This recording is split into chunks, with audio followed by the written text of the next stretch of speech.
shall stand hilltops of glory land. Amen, amen. We are thankful to God for this day, this opportunity. We're thankful especially for all of our brothers who have led in our worship services thus far. We're thankful for them leading in our services and also for them being here. And we're thankful to God for this opportunity. If you're here with us this morning and you're visiting for the first time, if you're visiting for the first time, y'all are honored guests. And we appreciate so very much you being here with us. We thank you so very much for being here with us. We appreciate you being here with us on this particular day. One of the things people need to understand as it relates to their personal relationship with God, we think about the different aspects of our relationship with God. We think about prayer. We think about Bible study. We think about worship. We think about evangelism.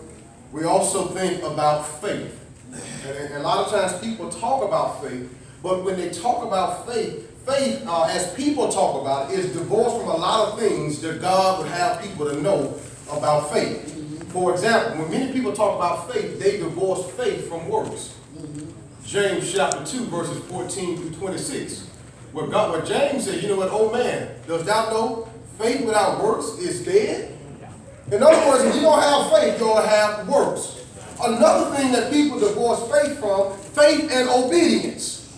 That if a man says he believes in God, he trusts God, he ought to obey God. If you don't believe, I want you to turn in your Bibles to Hebrews chapter 11. And what you will see in the book of Hebrews chapter 11, begin at verse number 7, you will see that faith and obedience go together. Hebrews chapter 11, beginning at verse number 7, notice what the Hebrew writer says as it relates to Noah. Notice now, verse number 6, but without faith, it is impossible to please God. Right. For he that comes to God must believe, that's faith, that he is, but that he is a reward of them that diligently seek him. By faith, Noah being warned of God of things not seen. Notice what he did. He moved with fear and he prepared an ark to the saving of his house, by the which he condemned the world. Because Noah believed God, he built an ark. Yeah. You go back and look at Genesis chapter 6. Begin at verse number 8. Where the Bible says Noah found grace in the eyes of the Lord, and then God gives Noah the instruction for the ark. Because he believed God, he obeyed God. Yeah. Look at the next verse. By faith, Abraham, when he was called to go out into a place which he should after receive for an inheritance, notice the key word there. Obeyed. You see, you cannot divorce faith and obedience. You can't divorce them one from another. You keep going here in Hebrews chapter 11 and verses 7 through following. Everybody that is mentioned, because they believe God, when God told them to do something in that day, in that era, in that time, guess what they did? They obeyed it. There's more I want you to look from our text in 1Samuel chapter 15. And the title of the sermon is this: Obedience is not optional. Obedience to God is not optional. When God tells a man or a woman to do something, or he expects for them to get it done, God wants that thing to be done. Amen. Because obedience is not optional. We don't have the pleasure of the screens here before us today, so we're going to have to read a little bit. Y'all stick with us. 1 Samuel 15, obedience is not optional. I want you to know, first of all, in 1 Samuel 15, a couple things that stand out is this. Verse 15, know what happens. Samuel also said unto Saul. Notice what Samuel says. Samuel says to Saul. Now, at this time, Saul is now the first monarch of Israel. He's the first king. And up to this time, Saul has been kind of reluctant. In 1 Samuel 13, he made a mistake. He went down and offered a sacrifice before waiting on Samuel. So Saul has already showed some early signs that he's not going to do what's right. So now Samuel says unto Saul, the Lord sent me to anoint thee to be king over my people Israel. Now, to underscore that, you need to realize Samuel didn't want to do that. If you don't believe me, go back to 1 Samuel chapter 8. The point that we need to see with Samuel is this. God wanted me to do something that I didn't want to do, but guess what? I obeyed God. So now that Samuel is having this conversation with Saul, guess what Samuel expects out of Saul? To obey God just like he did. In 1 Samuel 8, in verse number 1, the background is this. Samuel is old, and his sons walk not in his ways. They are wicked, ungodly men. They take pride. And the people just don't want Samuel's son to be king. Start at verse number 1, if you will, Brother Hampton. 1 Samuel 8:1. And it came to pass, when Samuel was old, Samuel's old now. Read on. that he made his son judge over Israel. And the name of his firstborn was Joel, and the name of his second son was Abiah. They were judges in Beersheba. They were judges in Beersheba, Joel and Abiah. Read on. And his son walked not in his way, but turned aside after lucres and took bribes. You know the Bible says his sons walked out of his ways. When you go back and you look at Samuel's character in 1 Samuel chapter 12, Samuel said, y'all name anything I've ever done wrong. Have I taken any man's ox? Right. Or sheep or camel? Have I ever lied to anybody? Have I stole? And the Bible says his sons weren't like that. You know, there's an old saying, he'll chip off the old block. Not Samuel's sons. No. Not Joel and Abiah, not the priest kids. They weren't like their daddy. They were not like Samuel. Samuel was a man of integrity. Read on. And perverted judgment. They perverted judgments. And all the elders. You know what they sound like? Taking bribes. Perverted judgment. Don't they sound like politics? In the evening news. These are the priest's sons, Samuel's sons, Joel and Abiah. They don't walk in their father's ways. So the people say, we don't want them to deal, we don't want them to rule over us. We don't want that. Here's the thing what people need to realize about leadership. You give folk a wrong brand of leadership, they'll tell you what they want. They say, we don't want that. You know what we want, Samuel? We want us a judge, a king, and not just any king. Verse number 5. Samuel, give us a king like the nations. You see this in verse 6. You see this in verse 19. Verse number 20. They keep pleading with Samuel. Don't make your sons judges. Don't make your sons rule over us. Samuel, what we want, Samuel, we want a king, not just any king. We want a king like the nation. It got so bad. God had to tell Samuel, since the people want a king so bad and they want to be just like the world, you say nothing you want this son. They want to be like the world so bad, I want you to go back and show them what kind of king they're going to be. Well, the king that they want, he's going to take your sons, he's going to take your daughters, he's going to take your fields, your olive yard, he's going to take everything that you possess. And you know what them troubles say? We want it. We want it. As a matter of fact, Samuel got to crying. And God tells Samuel 3 times, listen to the people. Verse number 7. Verse number 9, listen to the people. Verse number 22, listen to the people. That's what the people want. Sometimes you just have to give the people what they want. Samuel didn't want to do it.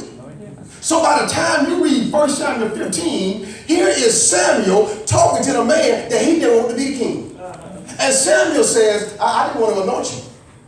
But the Lord sent me to anoint you king over Israel. Go to chapter 9. 1 Samuel 9:15. Samuel didn't want it to happen. He didn't want them to have a king. You know why Samuel didn't want it to happen?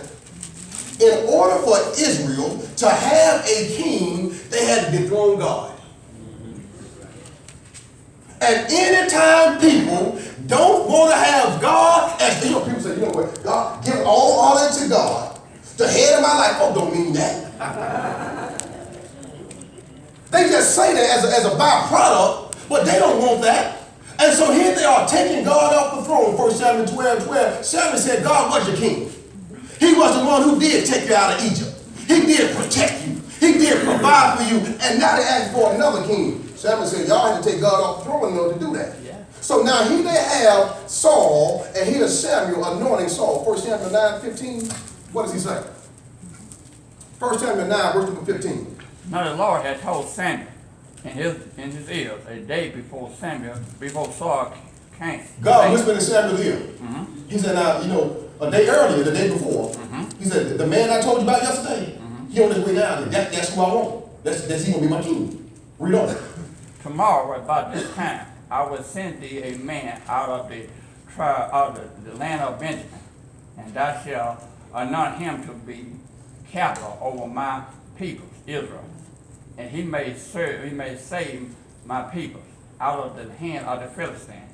For I have looked upon my people because they tried, and my tribe is counted unto me. Even though they rejected God, God was still looking out for them. Do you know how many times we may be bogus and vague promises to God? God, you just get me out of this situation right here. Just deliver me this time right here. I promise you. I promise you I won't do it. I won't get myself back in that jam. And how many times we let God down? And yet and still, God sometimes answers our prayers, hear our cries, deliver us, save us, spare us, and guess what we do? Go back and commit the same mistake, if not worse. And over again, this played out with Israel. And here it is, they are rejecting God, and God still gave them what they wanted. Read on verse number 17 rather. And when Samuel saw Saul, the Lord said unto him, Behold the man whom I spake to thee, of this same shall reign over my people. Now, when Samuel sees Saul, God said, that's the man. He's the king. He's going to be the king. When you go back and look earlier in 1 Samuel chapter 9, the Bible says Saul was taller than everybody else in Israel. Oh, yeah. He was good looking. Yeah. He was tall. He looked the part. You know, some people, they just look the part. Y'all see some people walking sometimes in the mall and grocery store. They just look like movie stars. They look like celebrities. Saul looked the part. And then when you get to 1 Samuel chapter 10, verse number 1, you know what Samuel had to do? Samuel had to anoint Saul even though he didn't want Saul to be king. 1 Samuel 10 and verse number 1, what does he do? He takes a vial of oil and does what? And pour it on his head. He's anointing Saul And kiss him. to be king. So now with all of that being stated, when you get back to 1 Samuel 15, here is Samuel speaking to Saul face to face, understanding that when God says do something, whether I like it or not, whether I believe in it, whether I can see where it's going, where it's heading, here is Samuel saying, God wanted you to be king, and I anointed you to be king over God's people Israel. Now, with that being said, Samuel says, God has something that he wants you to do, Saul. 3 times is mentioned the word of the Lord. Samuel also said unto Saul, the Lord sent. That's the first time. Then he said in verse number 1, the latter part, hearken thou unto the voice of the words of the Lord. Verse number 2, thus saith the Lord. So everything Samuel is saying, this comes directly from God. This comes from the Lord. The word Lord, that is Jehovah. The covenant name for God toward Israel. So what God is doing, God is reminding Samuel and Saul, this thing is because of me. So Samuel is telling Saul, you got to do this because this is what God wants. This is what God wants. What does God want Saul to do? Look what he says in verse number 2. God says, I remember. I remember that which Amalek did unto Israel, how he laid wait for him in the way. Go back if you will. Go back, look at, it's in Exodus 17, but we're going to look at Deuteronomy 25. Go back to Deuteronomy 25. Exodus 17 is where it happened, where it occurred. In Exodus 17, 1 through 8. But look now, in Deuteronomy 25, verse number 17. God said he remembered that which Amalek did. Deuteronomy 25, verse number 17. And notice what he says. And that's a great lesson we have to learn from God. God says in Deuteronomy 25:17, remember what Amalek did. What Amalek did unto thee by the way, when he would come forth out of Egypt. Just here's the thing about God. As he said in 1 Samuel 15. God don't forget nothing. You see, God's memory ain't like our memory. We forget a whole lot of stuff, don't we? Anybody remember what the sermon was about last week? The week before last? You remember what you ate last week? See, God's memory like not ours. It's not like ours. God says, I remember. Do you know how much time has passed since that incident? We're talking about hundreds of years. And God said he still remembers. What do you think that says for us when we stand at the judgment? You think God somehow gonna forget? When God is showing by what he's going to do to Amalek that he does not forget, God don't have amnesia. He don't have amnesia. You know, sometimes, man, we forget something. Sometimes we'll forget where we put the remote control. Amen. And we watching television, just change the channel. Where I put the remote control? Sometimes you can just hang your phone up, put your phone down, and be scratching, looking, tear the house up, looking for your phone. God don't forget. He says, I remember that which Amalek did. Not only that, he says, how he met me by the way and smote the hindmost of the. You know what Amalek tried to do? Oh, yeah. Amalek tried to attack the weak and vulnerable in Israel. That was they did. And then he says, all that were feeble behind thee, when thou was faint and weary, and he feared not God. Notice what he says next. Therefore it shall be, when the Lord thy God had given thee rest from all thine enemies round about, in the land which the Lord thy God giveth thee for an inheritance to possess it, that thou shalt blot out the remembrance of Amalek from under the heaven, and thou shalt not forget it. There's a play on words. God says, I remember, and so you don't need to forget it. This 1 Samuel 15. So now guess what God wants Saul to do? He wants Saul to blot out every remembrance of Amalek, all his people, all his ox, all his sheep, all his cattle, all his ass. Just go down there and totally obliterate everything. God had a scorched earth policy when he gave the command to Saul. Saul, when you go down there, look at 1 Samuel 15:3 again, and utterly destroy everything that's moving. 1 Samuel 15:3, what does it say? Now go and smite Amalek, and utterly destroy all that they have, and spare them not, but slay both men and women, infants, and suckling, ox, and sheep, camels, and ass. One thing we learn about God, you see it from creation throughout the entirety of the Bible. God's command, according to 1 John 5:3, are not grievous. They're not difficult. They're not so heavy. They're not so full of responsibilities that we can't carry them out. God's commands are not grievous, and God did not give Saul a command that he could not handle. And the reason I know that, let's look at this thing in context. God tells Saul in 1 Samuel 15:3, go, smite, utterly destroy all that they have and spare them not, but slay. Notice the word God uses, slay, man, woman, infant, suckling, ox, sheep, camel, and ass. God says, Saul, you're a king. You look the part. You should be able to carry this out. You know why God wanted Saul to do this? Not only based on Deuteronomy chapter 25, but when you go back to 1 Samuel 14, go back up a couple of verses. Saul has already shown himself to be a man of war. 1 Samuel 14:47, and this is where the rubber meets the road. So Saul took the kingdom over Israel. This is after he's been anointed. So Saul took the kingdom over Israel, and I want you to notice the word in here, and fought against all who? His enemies. His enemies. Saul fought against all his enemies on every side. And then they'll mention some of them.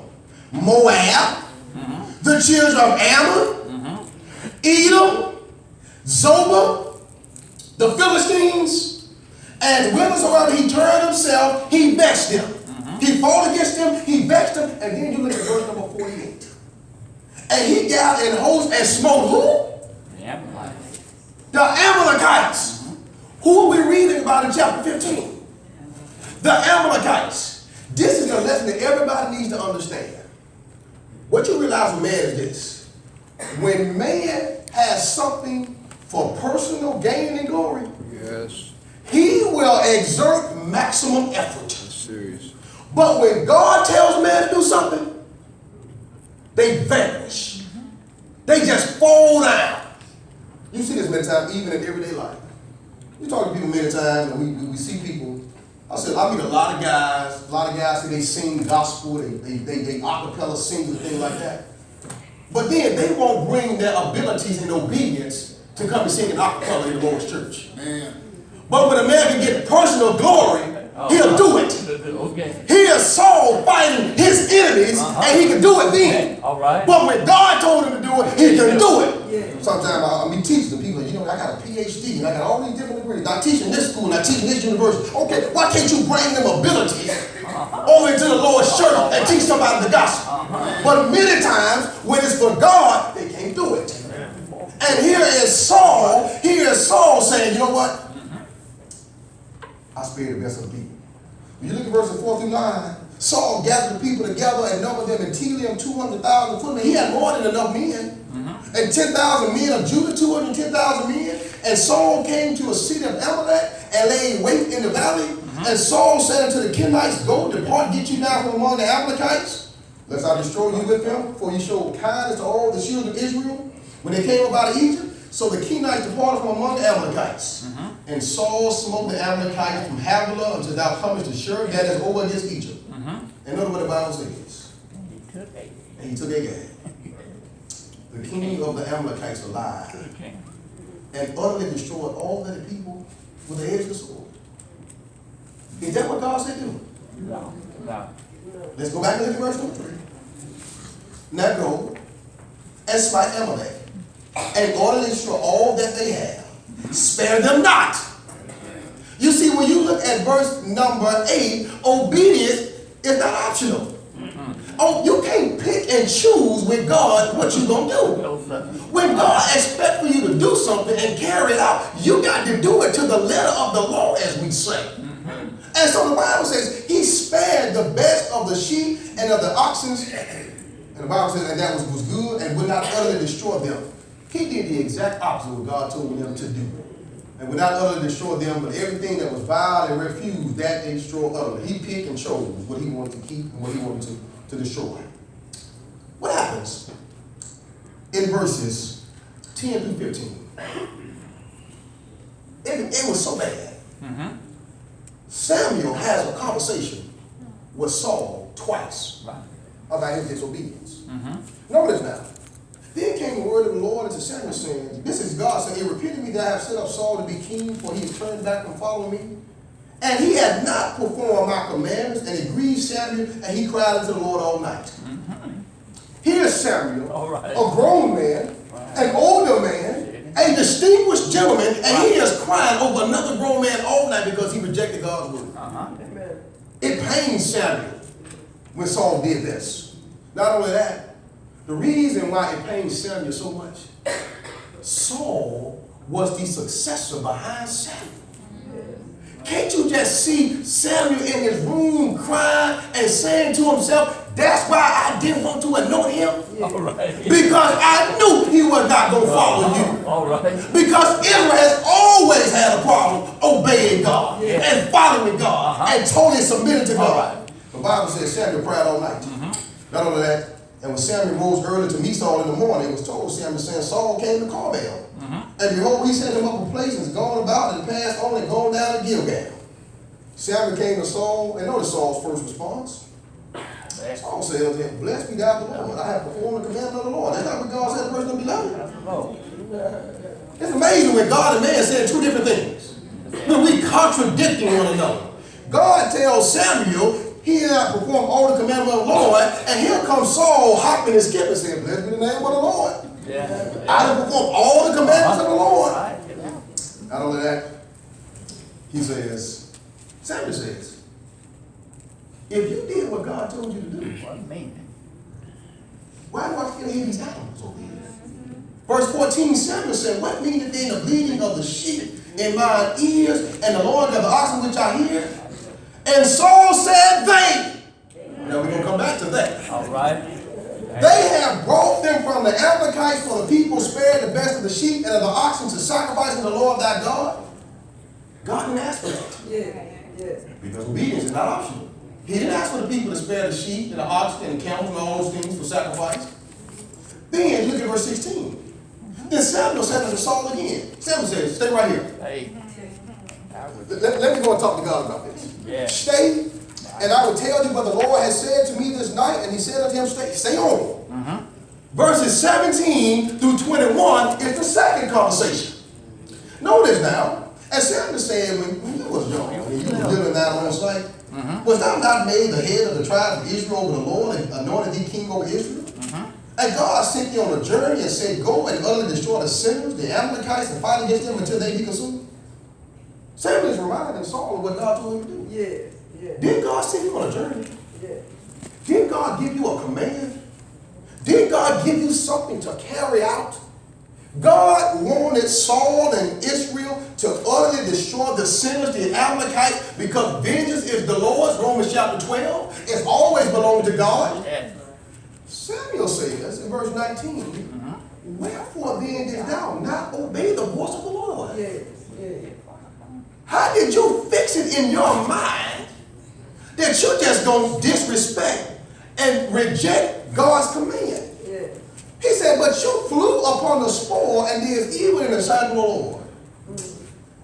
And Saul said unto Samuel, yea, I have obeyed the voice of. Why does he keep saying this? Saul has somehow convinced himself that he's done what God told him to do. And don't you see this on many occasions when you talk to people? You try to reach people, you try to study with people, you try to get them to obey the gospel. And people just totally keep on rejecting what God is saying, what the Bible is saying. And sometimes people will go to the ends of the earth to convince you that what they've done is right. I mean, they'll have you convinced. You'll be saying something. Yeah, okay, yeah, I see what you're saying. I can see how you gather that. But obedience is not optional. Amen. Know what happens? He says, but the people, once again, he blames the people. But the people took of the spoil, the sheep and oxen, the sheep of the things which should have been utterly destroyed, to sacrifice unto the Lord thy God in Gilgal. You notice every time Saul places blame with the people, Samuel keep pouring right back to him. And Samuel said unto Saul, hath the Lord a great light of burnt offerings and sacrifices, as in obeying the voice of the Lord? Behold, to obey is better than sacrifice. Saul, you need to get it through your thick skull. You cannot pick and choose when it comes down to obeying God. You can't do that. Not only that, verse 23, for rebellion is the sin of witchcraft, and stubbornness as iniquity and idolatry. Because thou hast rejected the word of the Lord, he hath also rejected thee from being king. Notice verse 24. Samuel said, Saul said unto Samuel, I have sinned, for I have transgressed the commandment of the Lord and thy words, because I feared the people and obeyed their voice. Why does he keep shifting blame to the people? Verse 15, it was they. Verse 21 is they. Verse 24 is the people, but yet still he's the king. This is what you find out as it relates to obedience. When a man and a woman will not obey God, they're going to obey somebody. How do you know it? You see this every day. You see people say sometimes that you try to study with them and you try to show them what the Bible says so that they can be saved. They can have remission of sin, and the first thing out somebody's mouth, they're going to say, my pastor said. Really? I mean, your pastor is in contradiction with God, and you're going to go with him or her as opposed to God? Amen. You see sometimes. Talked to a man one time about the church, and he said, man, you know what, I don't even get into all of that, man. You know, I let my wife cover that, man. I let my wife in all the religious stuff. Your wife? You ain't never obeyed your wife in your life. Sometimes young people will listen to their peers about religion and about salvation as opposed to God. Sometimes you see people, they'll give you the world, all its stories, everything in a nutshell, and when it's all said and done, they have still rejected God. When people don't obey God, they're going to obey somebody. And every time they obey everybody outside of God, they're going to come up short every single time. When you look in your New Testament, the reason we look at Saul, because believe it or not, Saul is every one of us. When you look at Saul, and every time we reject God and we disobey what God tells us to do, we've been disobedient. And I think about Saul here, and Saul, every single time, blaming the people, blaming them. And every single time, Samuel keeps turning right back on him. But you did. You're the king. You were supposed to obey. It was so bad, when you get to the latter part of the chapter, you know what Samuel had to do. Verse number 33. And Samuel said, he's speaking to Amalek now, or Agag rather. And Samuel said, as that sword had made women childless, so shall thy mother be childless among men. And Samuel hewed Agag in pieces before the Lord in Gilgal. You know what Samuel had to do? Samuel had to go down to Gilgal and clean up what Saul messed up. And anytime folks disobey God, sometimes other people got to go and clean the mess up. Amen. And here's Samuel, the priest, asking for a sword so he can cut Agag up. That's what Saul was supposed to be doing. But he keep disobeying God. He disobeyed God. You know what Saul's problem was? Like I said, Saul's problem here was. Saul's problem, as it says in verse 23, was rebellion, hard-headed, disobedient. I think about that. Remember one occasion, me and some of my siblings, we were at home and I think we broke something in the house. And so, years ago, they used to give it out. You want punishment, you want whoop it. A rational thinking child, you don't get punishment. You're going to punish me, a day or two, I can get back off of it. My grandmother was at the house today. My mother giving us the house. You want punishment or do you want whoop it? My grandmother had the nerve to say, I'm going to give them choices. You know why? They hard-headed. They hard-headed. Because as soon as you tell them not to do something, they're going to go against what you said. So you ought to give both of them. And so that's Saul's problem. Here is God giving him a direct, straight command. And guess what? He's hard-headed. He went down there and he killed some people, killed some animals that were refused and vile, but he spared Agag in the best of everything. That's what you call being hard-headed. But then we realize why. Because he feared the people. He feared the people